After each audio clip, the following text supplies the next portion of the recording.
Hello दोस्तों, आज हम बात करने वाले हैं एक ऐसे स्टॉक की जो म्यूचुअल फंड्स का फेवरेट बन चुका है, क्रॉम्पटन ग्रीव्स कंज्यूमर इलेक्ट्रिकल्स। और म्यूचुअल फंड्स इस स्टॉक में इतना भारी निवेश क्यों कर रहे हैं? वीडियो को अंत तक जरूर देखें, ये एनालिसिस आपके लिए काफी उपयोगी हो सकता है। Crompton Greaves consumer electricals limited एक जानी मानी भारतीय कंपनी है जो पंखे, लाइटिंग प्रोडक्ट्स, पंप्स और अन्य घरेलू उपकरण बनाती है। इसका ब्रांड रिकॉल बहुत स्ट्रॉन्ग है, खासकर मिडिल क्लास और रूरल इंडिया में। कंपनी का डिस्ट्रीब्यूशन नेटवर्क काफी मजबूत है और वित्तीय रूप से भी लगातार मुनाफा कमा रही है। अब बात करते हैं सबसे दिलचस्प पॉइंट की, mutual fund holding. Crompton Greaves में 198 म्यूचुअल फंड स्कीमर्स ने निवेश किया हुआ है।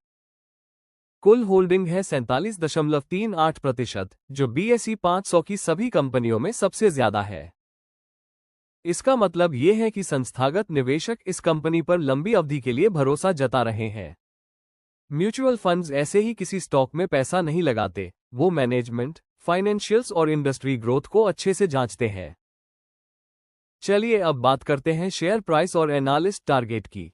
फिलहाल 27 जून 2025 को शेयर ट्रेड कर रहा है लगभग 357 रुपये और 85 पैसे पर। लेकिन ध्यान देने वाली बात यह है कि पिछले एक साल में स्टॉक 14% गिर चुका है। क्या यह गिरावट म्यूचुअल फंड्स की एक्यूमुलेशन स्टेज का संकेत है? एक्सपर्ट्स का मानना है कि यह गिरावट लॉन्ग टर्म इन्वेस्टर्स के लिए एक सुनहरा मौका हो सकता है। अब बात करते हैं ब्रोकरेज रिपोर्ट्स की, जहां बड़े ब्रोकिंग हाउसेज ने इस स्टॉक को लेकर बुलिश राय दी है। ICICI सिक्योरिटीज ने 440 रुपये का टारगेट दिया है और बाय की सिफारिश की है। JM फाइनेंशियल और नोमुरा ने भी 440 रुपये से ऊपर के टारगेट्स रखे हैं। जेफरीज और HSBC का टारगेट 470 रुपये से 480 रुपये के बीच है। वहीं प्रभुदास लिलधेर का टारगेट 423 रुपये है। सिर्फ JP मॉर्गन ने न्यूट्रल राय दी है, टारगेट 365 रुपये।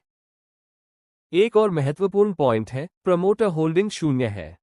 हाँ, कंपनी प्रोफेशनल तरीके से मैनेज हो रही है, लेकिन जब प्रमोटर की हिस्सेदारी नहीं होती तो जवाबदेही, अकाउंटेबिलिटी का सवाल उठता है। इसके अलावा इलेक्ट्रिकल प्रोडक्ट्स में मांग में गिरावट और महंगाई जैसे मैक्रो फैक्टर्स भी रिस्क फैक्टर हैं। तो क्या आपको क्रॉम्पटन ग्रीव्स में निवेश करना चाहिए? अगर आप एक लॉन्ग टर्म इन्वेस्टर हैं और प्रोफेशनली मैनेज्ड कंपनियों पर भरोसा करते हैं, तो ये स्टॉक आपके वॉचलिस्ट पर हो सकता है। लेकिन शॉर्ट टर्म वोलेटिलिटी और प्रमोटर लिस्ट स्ट्रक्चर को ध्यान में रखना जरूरी है।